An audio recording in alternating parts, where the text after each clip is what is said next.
सत श्री अकाल। स्वागत है आप सभी का आपके अपने चैनल मैथ्स विद रविलॉजी में। दोस्तों कक्षा 8 विज्ञान का दूसरा चैप्टर अपना चल रहा है। नाम है सूक्ष्म जीव, मित्र एवं शत्रु। सूक्ष्म जीव हमारे जीवन में काफ़ी उपयोगी है और हमारे वो किस प्रकार से मित्र हैं और किस प्रकार से हमारा दुश्मन यानी कि शत्रु है, इसके बारे में हम विस्तृत से अध्ययन करेंगे इस चैप्टर में। तो सबसे पहले जैसा कि नाम से पता चल रहा है सूक्ष्म जीव, नाम सूक्ष्म जीव आया। सूक्ष्म जीव मतलब इतना छोटा कि जिसको अपनी सामान्य आंखों से देख नहीं पाएंगे, तो उसको हम सूक्ष्म जीव कहेंगे। डिटेल में मैं आपको बताता हूँ, जैसे कि सूक्ष्म जीव यानी कि हर एक चीज़ में जो आप यूज करते हैं, जैसे आप एक मुट्ठी पर आप मिट्टी ले लीजिए, उसमें करोड़ों लाखों सूक्ष्म जीव पाए जाते हैं जो आपको सामान्य आंखों से दिखाई नहीं देंगे, लेकिन अगर आप सूक्ष्मदर्शी की सहायता से देखेंगे तो उसमें आपको अच्छे से दिखाई देगा। तो यानी कि सूक्ष्म जीव क्या हो गया? सूक्ष्म जीव ऐसे जीव होते हैं जो सामान्य आंखों से दिखाई नहीं देते हैं, परंतु अगर उनको सूक्ष्मदर्शी की सहायता से देखा जाता है तो वो बिल्कुल अपने को दिखाई देते हैं। अब सूक्ष्म जीव के बारे में मैंने बता दिया क्या होते हैं। अब इनके बारे में बात करते हैं कि सूक्ष्म जीव आखिर होते कितने प्रकार के हैं। तो दोस्तों ये 4 प्रकार के होते हैं मुख्यतः, जिसमें पहला है अपना जीवाणु, दूसरा कवक, तीसरा प्रोटोजोआ और चौथा है शैवाल। जीवाणु, शैवाल, प्रोटोजोआ एवं कवक के कुछ सामान्य सूक्ष्म जीव के उदाहरण के जो फोटो है भी यहाँ पे नीचे देख लेंगे हम कि किस प्रकार से होते हैं। जैसे जीवाणु क्या होता है, कवक क्या होता है, वो सब एक एक करके उनके फोटो को देखकर हम बताएंगे कि इस प्रकार से दिखाई देता है। अब बात करते हैं विषाणु। विषाणु माने वायरस। ये भी सूक्ष्म जीव होता है, परंतु ये अन्य सूक्ष्म जीवों से अलग होता है। कैसे होता है कि ये केवल परपोषी में ही गुणन करते हैं।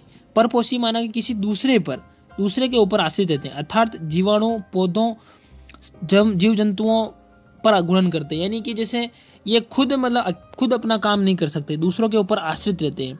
जैसे इसके उदाहरण देखे जाए तो इसमें पहला उदाहरण आता है अपना सर्दी जुकाम का। सर्दी जुकाम इन्फ्लुएंजा यानी कि जो फ्लू वगैरह की बुखार आ जाती है, खांसी के विषाणु वगैरह हो गए है ना, पोलियो के हो गए, फिर खसरा जो अपने खुजली वगैरह का होता है वो वायरस, इस प्रकार के ये विषाणु होते हैं। अब सामान्यतः इसमें एक होता है अतिसार और प्रोटोजोआ, ये मलेरिया प्रोटोजोआ, इससे होते हैं। टाइफाइड एवं क्षय रोग यानी कि टीबी, इस ये भी जीवाणु से होती है। तो इस प्रकार से इनसे काफ़ी रोग भी होते हैं, फायदेमंद भी हैं और नुकसानदेह भी है। अब आप इस फोटो में देखिए, आप इस फोटो में देखेंगे ये स्पाइरल जीवाणु है। स्पाइरल इस प्रकार से ये जो अपने धागे नुमा आकृति होती है उस प्रकार से दिखाई देता है, और ये छड़ नुमा आकृति, लंबी छड़ होती है, उस प्रकार से ये दिखाई पड़ता है, आपने देखा होगा। और अब हम बात करते हैं जीवाणु आखिर में होते क्या, किस प्रकार से होते हैं, उनके नाम क्या है। तो पहला जीवाणु है क्लेमाइडोमोनास, दूसरा है स्पाइरोगाइरा, और एक अमीबा जो कि एक कोशिका जीव है, पैरामीशियम अमीबा, यूग्लिना, पैरामीशियम, ये सारे एक कोशिका जीव के अंदर आते हैं। अब अगर प्लांट की बात करें तो इसमें राइजोपरस जो कि ब्रेड मोल्ड होता है, और ये पेनिसिलियम होता है। पेनिसिलियम से अपने दवाएं वगैरह, जो एंटीबायोटिक वगैरह दवाएं होती है वो बनती हैं, और ये एस्परजिलस है, इस प्रकार से एक छतरी नुमा दिखाई देता है। तो इस प्रकार से आप चित्र देखेंगे, ये कवक के चित्र है ना, ठीक है। ये कवक के चित्र देखे आपने इससे पहले, और पहला में शैवाल के देखे थे और दूसरा में अपने प्रोटोजोआ के देखे थे। यानी कि जो फर्स्ट, मैं आपको एक एक करके दिखा देता हूँ। जो फर्स्ट फोटो देखे हमने ये जीवाणु के हैं, इस प्रकार के जीवाणु दिखाई देते हैं। और दूसरा शैवाल की मैंने बताया था, 4 प्रकार के बताए मैंने, तो 4 में दूसरा प्रकार है शैवाल। शैवाल इस प्रकार के दिखाई देते हैं। अब तीसरा है प्रोटोजोआ। प्रोटोजोआ जैसे अमीबा हो गया, पैरामीशियम हो गया, यूग्लिना हो गया, इस प्रकार से। अब कवक की बात करें, कवक क्या होते हैं? कवक के मैंने नाम जिस प्रकार ये बताए नाम, ये कवक के उदाहरण है, ठीक है। इस प्रकार से ये दिखाई पड़ते हैं। अब हम धीरे धीरे एक एक करके इन सारे का अध्ययन करेंगे। सबसे पहले बात करेंगे कि सूक्ष्म जीव के बारे में मैंने बता दिया, लेकिन आपके दिमाग में सवाल आ रहा होगा कि आखिर ये रहते कहाँ हैं, कहाँ पाए जाते हैं। तो बात करते हैं कि सूक्ष्म जीव एक कोशिक हो सकते हैं और बहुकोशिक भी हो सकते हैं, लेकिन ज़्यादातर एक कोशिक के बारे में हम बता रहे हैं कि जीवाणु कुछ शैवाल, प्रोटोजोआ अथवा बहुकोशिक जैसे कि शैवाल, कवक हो गया, यह बर्फीले शीत उष्ण स्रोतों तक हर प्रकार की परिस्थिति में जीवित रह सकते हैं। अब जैसे कि आप सोच रहे होंगे कि अच्छा ठंडे इलाकों में पाए जाते हैं, बिल्कुल ठंडे इलाकों में पाए जाते हैं। आपने सोचा कि अच्छा मरुस्थल में पाए जाएंगे, बिल्कुल मरुस्थल में पाए जाएंगे। फिर क्या कीचड़ वगैरह उसमें पाए जाएंगे, बिल्कुल वहाँ भी पाए जाएंगे। तो यानी कि कहने का मतलब क्या है, ये हर जगह विद्यमान होते हैं।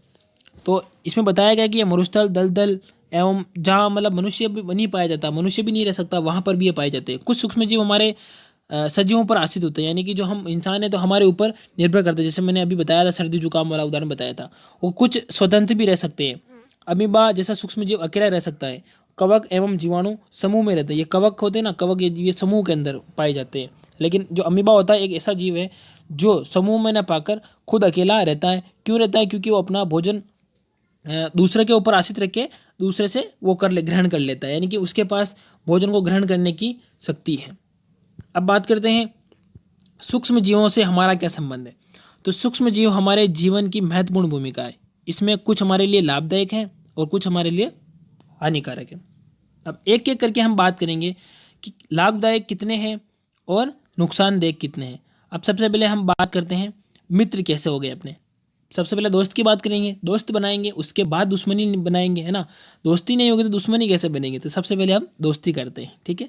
अब स्टार्ट करते हैं कि दोस्ती कैसे हुई, मित्र कैसे। तो सूक्ष्म जीव कैसे मित्र हैं? जैसे आपने दही खाते होंगे, जो लैक्टिक एसिड बनता है दही से, तो उसमें भी ये सूक्ष्म जीव पाए जाते हैं। ब्रेड बन गया, सुबह आप खाते हो, केक हो गया, ये सूक्ष्म जीवों के उपयोग से बनता है। प्राचीन काल से सूक्ष्म जीवों का उपयोग एल्कोहल यानी कि जो ड्रिंक होती है नशे वाली चीज़ वो बनाने में काम में लिया जाता है। पर्यावरण को स्वच्छ रखने के लिए भी इनका काफ़ी उपयोग होता है। उदाहरण के लिए कार्बनिक अपशिष्ट जैसे सब्जियों के छिलके हो गए, जंतुओं के अवशेष या अपशिष्ट हो गया, और जो मृत जानवर हो जाते हैं उनको अब उनका अपघटन करना इत्यादि, ये काम सूक्ष्म जीव ही करते हैं। सूक्ष्म जीव मुख्यतः जैसे मिट्टी के अंदर पाए जाते हैं बहुत सारे, और ये सूक्ष्म जीव ऐसे सूक्ष्म जीव भी होते हैं जो अपनी मृदा होती है उसके अंदर नाइट्रोजन का स्थिरीकरण यानी कि नाइट्रोजन का फिक्सेशन करते हैं, ठीक है। अब बात करते हैं कि दही किससे बनता है, ठीक है। आपने देखा होगा कि आपके घरों पर जो दूध होता है उसको हल्का सा नरम गर्म कर देते हैं और उसके अंदर फिर हम थोड़ी सी छाछ डाल देते हैं उसके अंदर, जिससे क्या होता है कि वो जो उसके सूक्ष्म जीव होते हैं उसको दही में बदलने का काम कर देते हैं। अब ये हम इसमें देखते हैं कि क्या बता रखा है।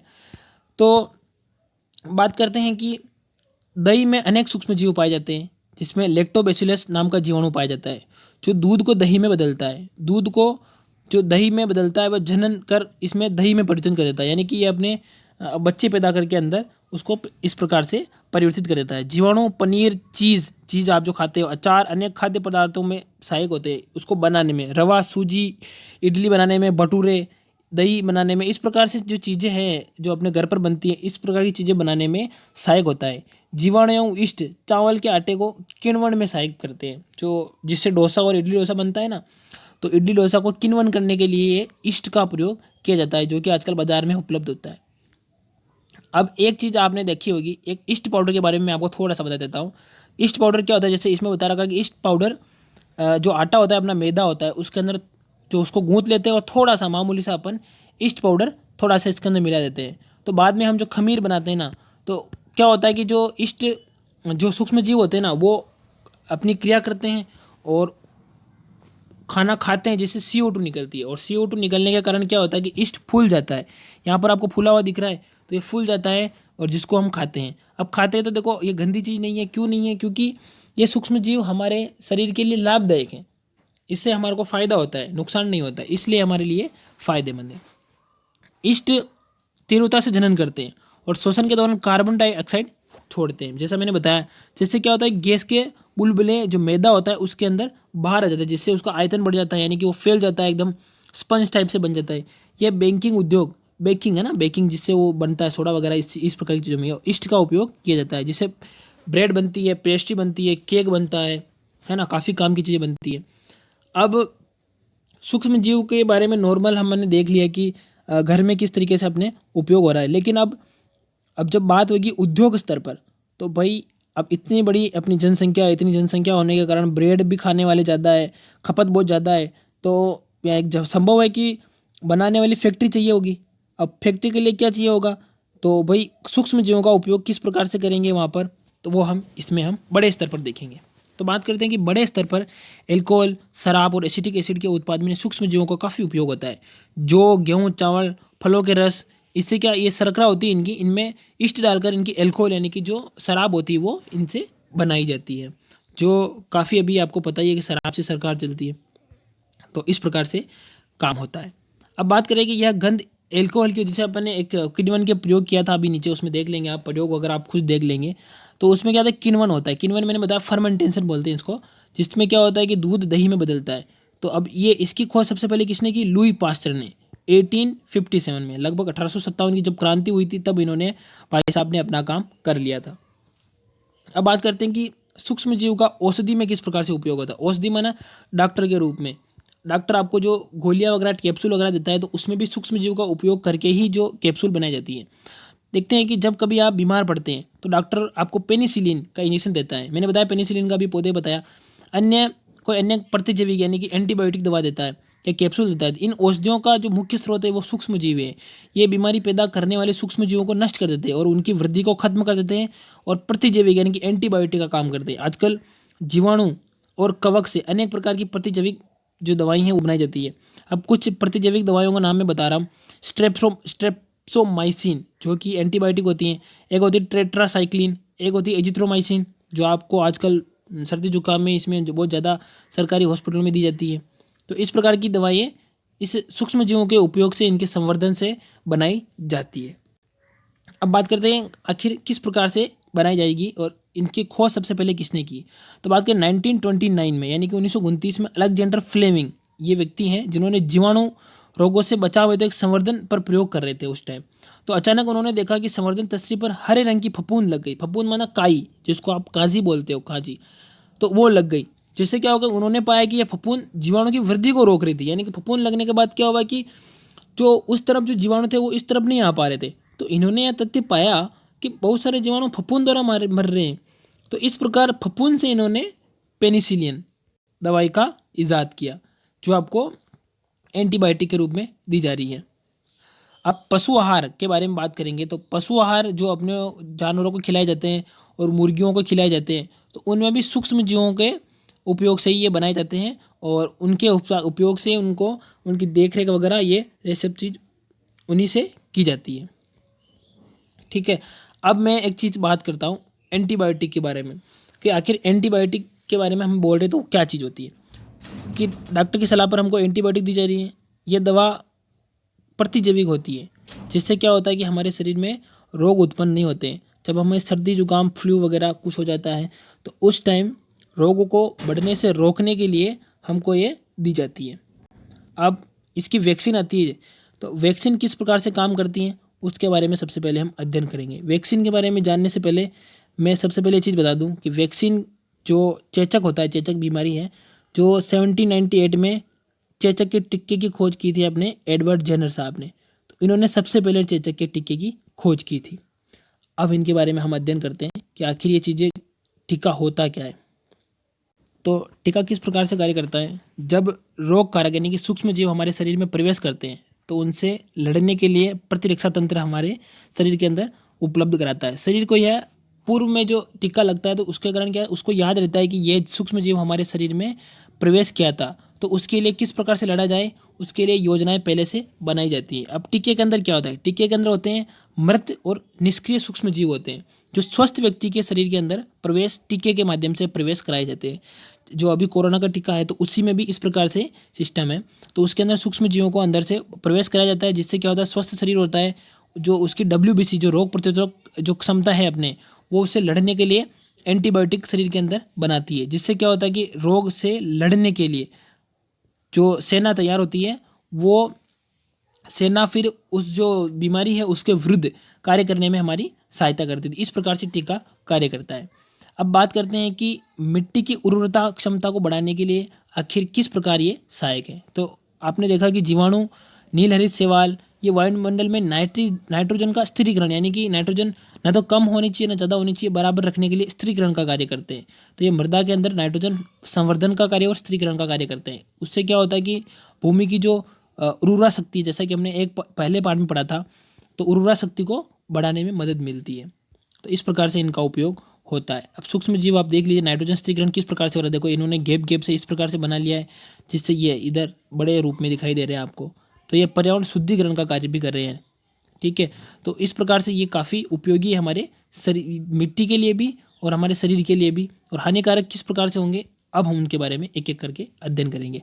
आखिर सूक्ष्म जीव हमारे शरीर के लिए हानिकारक किस प्रकार से हैं। तो सूक्ष्म जीव अनेक प्रकार से हानिकारक हो सकते हैं। मनुष्य, जंतुओं और पौधों में रोग उत्पन्न करते हैं। रोग उत्पन्न करने वाले सूक्ष्म जीव को रोगाणु या रोगजनक कहा जाता है। कुछ सूक्ष्म जीव भोजन, कपड़ों पर और हमारे चमड़े की वस्तुएं, इस प्रकार की चीज़ों पर उपलब्ध होते हैं, यानी कि उनसे वो फैलते हैं। अब मनुष्य में रोगकारक सूक्ष्म जीव क्या होता है कि उसके बारे में हम अध्ययन करते हैं। तो बात करते हैं कि मनुष्य में रोग उत्पन्न करने के लिए सूक्ष्म जीव श्वास द्वारा या फिर पानी यानी कि जल, भोजन, इनके द्वारा हमारे शरीर में प्रवेश कर जाते हैं। संक्रमित व्यक्ति द्वारा भी ये प्रवेश कर जाते हैं, चाहे या जंतु कोई सूक्ष्म जीव कोई किसी जंतु के माध्यम से हमारे शरीर के अंदर प्रवेश कर जाता है, जंतु को अपन टच करते हैं इस प्रकार से। तो सूक्ष्म जीवों द्वारा होने वाले ऐसे रोग होते हैं जिससे व्यक्ति संक्रमित हो जाता है और उससे अनेक प्रकार की बीमारियां हो जाती है। तो इस प्रकार से संपर्क में आएगा उसको संचरीय रोग कहते हैं, यानी कि संपर्क में आने से जो रोग हो रहा है। अब किस प्रकार से रोग हुआ, जैसे अभी कोरोना को ले लो, पहला उदाहरण तो यही है। फिर हैजा हो गया, सामान्य सर्दी जुकाम हो गया, चिकन पॉक्स हो गया, क्षय रोग, टीबी हो गया। जब जुकाम से पीड़ित कोई व्यक्ति छींकता है तो छींकने से क्या होता है कि सूक्ष्म जीवें वायुमंडल के अंदर फैल जाती है, उसको विषाणु जो बाहर निकल जाते हैं, जो वायु के माध्यम से फैल जाते हैं। अगर कोई व्यक्ति सूक्ष्म जीव उस जो छींकने के बाद उस हवा में सांस लेता है तो वो वायु के माध्यम से स्वस्थ व्यक्ति के शरीर में प्रवेश कर जाती है, जिससे क्या होता है कि वो जो स्वस्थ व्यक्ति होता है वो भी रोग का कारक बन जाता है। इसलिए हमें कहा जाता है कि खांसते हुए छींकते वक्त मुंह पर रुमाल रखना चाहिए। कुछ कीट होते हैं और जंतु होते हैं जो रोगकारक सूक्ष्म जीवों को एक दूसरे एक जगह से दूसरे जाने में काम करते हैं, जिसमें सबसे पहला नाम आएगा घरेलू मक्खी का। इससे बहुत सारी बीमारियां होती हैं। मक्खी कूड़े पर बैठती है, जंतुओं के अपशिष्ट पर बैठती है, तो बैठने के कारण फिर वही मक्खी अपने भोजन पर वगैरह इस प्रकार की चीज़ों पर बैठती है, जिससे क्या बहुत सारे रोग पैदा होते हैं। रोगाणु उसके शरीर पर चिपक जाते हैं। जब मक्खी बिना ढके हुए भोजन पर बैठती है तो रोगाणु वहाँ से स्थानांतर हो जाते हैं, क्योंकि उसके पैर पर चिपक कर आते हैं। ऐसा संदूषित भोजन जो हम करेंगे फिर हम बीमार पड़ जाएंगे और इस प्रकार से हमारे दिक्कत हो जाएगी। इसलिए बिना ढका हुआ भोजन हमें खाने से बचना चाहिए। अब मादा एनाफिलीज यानी कि मच्छर, मॉस्किटो के बारे में आप जानते हैं। तो मच्छर क्या होता है कि अपने वो जैसे काटता है तो वो किसी दूसरे व्यक्ति को पहले काट चुका होता है, या फिर उसके अगर कोई बीमारी है तो फिर अपने को काटता है, तो उससे क्या होता है कि वायरस से हमको उससे भी बीमारियाँ फैलती है। अब सभी मच्छर नहीं काटते, केवल मादा एनाफिलीज मच्छर ही काटता है हमको। सभी मच्छर जल में उत्पन्न होते हैं, ये लार्वा जल में ही देते हैं, जो गंदा पानी होता है उसके अंदर अपना लार्वा देते हैं। तो इसलिए चाहिए हमें कि अपने आसपास गंदा पानी ना भरने दिया जाए, ताकि क्या होगा वहाँ पर सूक्ष्म जीव जो हानिकारक है वो फैलने से बच जाए। अब क्षय रोग, टीबी, ये किससे होता है? जीवाणु से होता है, और इसका कारक क्या है? वायु। ये वायु से फैलता है। खसरा ये वायरस से होता है और ये इसका फैलने का तरीका है वायु। चिकन पॉक्स भी वायरस से होगा और सीधे वायु के संपर्क में आने से। पोलियो होगा, ये भी वायु और पानी से होगा। रोगी को पूरी तरीके से अलग व्यक्तियों से अलग रखना चाहिए और उसके खाने पीने की चीज़ें सब कुछ हमें अलग रखनी चाहिए। ये इसका उपाय है। अब बात करते हैं हैजा और टाइफाइड की। ये जीवाणु से होगा और दूषित भोजन और जल के माध्यम से होगा। क्या करना चाहिए? स्वच्छ भोजन करना चाहिए और अच्छी आदतें अपनानी चाहिए। अब बात करें हेपेटाइटिस ए की बात करें तो ये किससे होगा? वायरस से होगा और दूषित जल के माध्यम से होगा। तो क्या करना चाहिए? जल को उबालकर पीना चाहिए। अब बात करें मच्छर मलेरिया की, जिससे प्रोटोजोआ से होता है और मच्छर के काटने से होता है। क्या करना चाहिए? मच्छरदानी लगानी चाहिए। मच्छर भगाने वाले जो चीज़ें होती है उनका उपयोग करना चाहिए, कीटनाशक का प्रयोग करना चाहिए, ताकि मच्छर उत्पन्न ना हो। और अपने आसपास पानी को, गंदा पानी है उसको वहाँ से हटा देना चाहिए। अब बात करें अनेक सूक्ष्म जीव मनुष्य और पौधों में रोग कारक नहीं है, परंतु फिर भी वो जो जंतुओं में जो रोग है उनका कारण बनते हैं। रॉबर्ट कोच है जो बेबिलस एंथ्रेसिस नामक जीवाणु की इन्होंने खोज की थी। एंथ्रेक्स रोग के कारक के बारे में इन्होंने बताया था कि आखिर में एंथ्रेक्स रोग होता क्या है।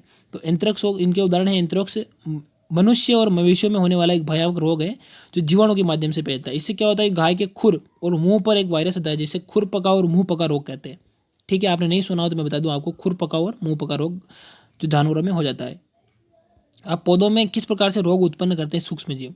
अब अनेक सूक्ष्म जीव जो होते हैं, जैसे गेहूँ हो गया, चावल हो गया, आलू की फसल, गन्ना, संतरा, सेब इत्यादि, ये जो भी फसलें हैं उनके ऊपर बैठ जाते हैं और फिर क्या होता है कि उनके अंदर रोग का कारक ये बनते हैं, जिससे रोग होने से पौधे की वृद्धि वगैरह वो रुक जाती है। अब प्रमुख रोग के बारे में बता रहा हूँ, जैसे नींबू में कैंकर रोग हो गया, ये जीवाणु से होता है और वायु के संपर्क में, यानी कि वायु के कोई अगर कीट पतंगा कोई भी है जिसके माध्यम से वगैरह आ जाएगा, फिर ये वायु के सीधे संचरण हो जाएगा। गेहूँ में रस्ट जो कवक के माध्यम से होता है, खराब बीज के, और वायु के माध्यम से होता है। जो अब भिंडी है उस पर पीत रोग लग जाता है, जिससे कि अब भिंडी चलती नहीं है, तो वो कीट के माध्यम से होता है। कीट वगैरह बैठते हैं तो उससे होता है। अब विषाक्त भोजन के बारे में, अब खाने के बारे में हम बताऊंगा कि खाना सूक्ष्म जीवों से किस प्रकार से विषैला हो जाता है। तो सूक्ष्म जीव द्वारा भोजन को संदूषित करने के लिए विषाक्त को रोकने के लिए सूक्ष्म जीव का प्रयोग किया जाता है। और इसी से क्या होता है कि ये इनका प्रयोग नहीं करेंगे तो ये भोजन को विषैला भी बना देते हैं, ये भोजन को विषाक्त बना देते हैं और इसके सेवन से भयंकर रोग होते हैं और जिससे कभी कभी क्या होता है कि व्यक्ति की मृत्यु भी हो जाती है। इसलिए हमें व्यवस्थित शुद्ध संतुलित भोजन करना चाहिए। खाद्य परिरक्षण में जो खराब हो जाएगा खाना उसको बचाने के लिए किस प्रकार से इसका प्रयोग होता है, जैसा कि आपने पहले पार्ट में देखा था कि किस प्रकार से जो भोजन है, जो अपना फसल है, उसको किस प्रकार से हम व्यवस्थित कर रहे थे। तो इस यहाँ पर भी वही चीज़ देखी जाएगी कि फसल को खराब होने से बचाने के लिए भी हमें सूक्ष्म जीवों का उपयोग करना चाहिए। और किस प्रकार से करना चाहिए, तो वही नीम के पत्ते वगैरह बिछाने चाहिए या रासायनिक का छिड़काव करना चाहिए। इस प्रकार से चीज़ों के बारे में हमने बताया था उसमें, और वही चीज़ें आप पहला पार्ट देख सकते हैं। अब उसके लिए पहला है रासायनिक उपाय क्या है। रासायनिक उपाय किस प्रकार से करेंगे, तो पहला है नमक और खाद्य तेल का उपयोग सूक्ष्म जीवों की वृद्धि को रोकने के लिए जाता है। ये परिरक्षक का कार्य करते हैं। हम नमक और खाद्य अम्ल का प्रयोग अचार में भी करते हैं जिससे सूक्ष्म जीवों की वृद्धि नहीं होती है। सोडियम बेंजोएट और सोडियम मेटा बाइसल्फाइड ये सामान्य परिरक्षक का काम करते हैं। जैसे जैम आता है, स्क्वैश आता है, इसको बनाने में इनका प्रयोग प्रमुख क्या रूप से किया जाता है। नमक का काफ़ी प्रयोग करते हैं हम दालों को बचाने के लिए इस प्रकार से। तो सामान्य नमक का उपयोग मांस मछली के परीक्षण के लिए काफ़ी लंबे समय तक उसको बचाने के लिए किया जाता है। जीवाणुओं की वृद्धि रोकने के लिए यह मांस मच्छी पर जो सूखे नमक के जो नमक होता है उसको हम डाल देते हैं। नमक का उपयोग आंवला और इमली को सुरक्षित करने के लिए भी किया जाता है। अब चीनी का परीक्षण कैसे करेंगे, तो जैम झेली होती है, स्क्वैश होता है, तो उसमें चीनी का परीक्षण करते हैं जिससे क्या होता है कि वो खाद्य में नमी बनी रहती है, नमी की कमी आती है सॉरी। और जब वो नमी की कमी आएगी तो क्या होगा, वो भोजन लंबे समय तक खराब नहीं होगा। तेल और सिरके का प्रयोग भी किया जाता है। तो तेल और सिरके का प्रयोग अचार को सुरक्षित रूप से बचाने के खराब होने से बचाने के लिए किया जाता है, क्योंकि क्या होता है कि जीवाणु उसमें पनप नहीं पाते, जैसे सब्जियां, फल, मांस मछली, इनके तो ये भी खराब हो जाती है, इनको बचाने के लिए भी किया जाता है। गर्म और ठंडा करना ये क्या है, तो अपनी माँ ने आपको दूध को उबाल कर ठंडा किया करके पिलाया है, तो ऐसा क्यों किया जाता है, क्योंकि क्या होता है कि ठंडे जो दूध होता है उसके अंदर क्या होता है कि जीवाणु पाए जाते हैं, अनेक सूक्ष्म जीव पाए जाते हैं, तो उनको बचाने के लिए गर्म करके फिर ठंडा करके पिलाया जाता है ताकि वो गर्म करने पर सूक्ष्म जीव होते हैं वो मर जाते हैं। अब भंडारण पैकिंग में आजकल मेवे, सूखे मेवे और सब्जियां आती है तो पैकिंग में आती है। तो पैकिंग में क्या होता है कि सूक्ष्म जीवों को सुरक्षा करके उनको किया जाता है। आजकल आपने कुरकुरे वगैरह नहीं आप बहुत ज़्यादा खाते हैं, तो कुरकुरों में क्या होता है कि उनको उसके अंदर जो वो गैस होती है, नाइट्रोजन गैस होती है, वो उनके अंदर थैलियों के अंदर भर दी जाती है, जिससे क्या होता है कि लंबे समय तक जो उनके अंदर वो जो चीज़ है वो खराब नहीं होती है। अब हम बात करेंगे नाइट्रोजन चक्र की। आखिर नाइट्रोजन चक्र क्या है, काफ़ी इंपॉर्टेंट है नाइट्रोजन चक्र। तो आखिर होता क्या है इसके बारे में हम अध्ययन करेंगे। तो सबसे पहले हमारे वायुमंडल में 78% नाइट्रोजन होती है, काफ़ी ज़्यादा मात्रा में। नाइट्रोजन सभी जीवों का आवश्यक संगठन है जो प्रोटीन और पर्णहरित यानी कि क्लोरोफिल, न्यूक्लिक एसिड और विटामिन बनाने में, इस प्रकार की चीज़ें बनाने में हमारे लिए बहुत सहायक होता है। पौधों में क्या होता है कि और जंतुओं में नाइट्रोजन का उपयोग सीधे नहीं कर सकते हम, तो कैसे करेंगे, तो मिट्टी में उपस्थित जीवाणु, नील हरित शैवाल हो गया, ये वायुमंडल में नाइट्रोजन का स्थिरीकरण करते हैं और उसको नाइट्रोजन का स्थिरीकरण करके उसको व्यवस्थित यानी कि नाइट्रोजन में बदल देते हैं। तो जब नाइट्रोजन इस प्रकार उपयोगी यौगिकों में परिवर्तित हो जाती है, पौधे की जड़ों द्वारा जब नाइट्रोजन को लिया जाता है तो वो फल तक पहुंच जाती है। इसके पश्चात अवशोषित नाइट्रोजन प्रोटीन एवं अन्य यौगिकों के द्वारा संश्लेषित की जाती है, जिससे क्या होता है कि वो पूरे जो फल होता है उसके अंदर पहुंच जाती है, जिससे क्या होता है कि हमारे खाने में भी वो उपयोग में ली जा सकती है।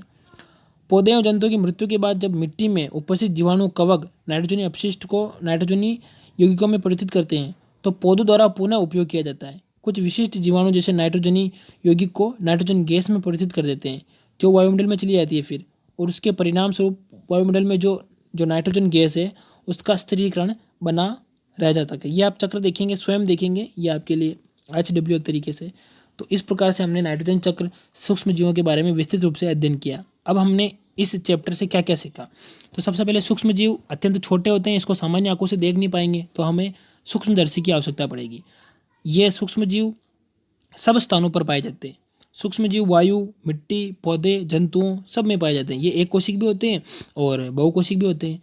इनके मैंने 4 प्रकार बताए आपको, ठीक है, वो भी आपको याद रखना है। अब विषाणु केवल परपोषी जैसे जीवाणु, पादप और जंतु में गुणन करते हैं, ठीक है।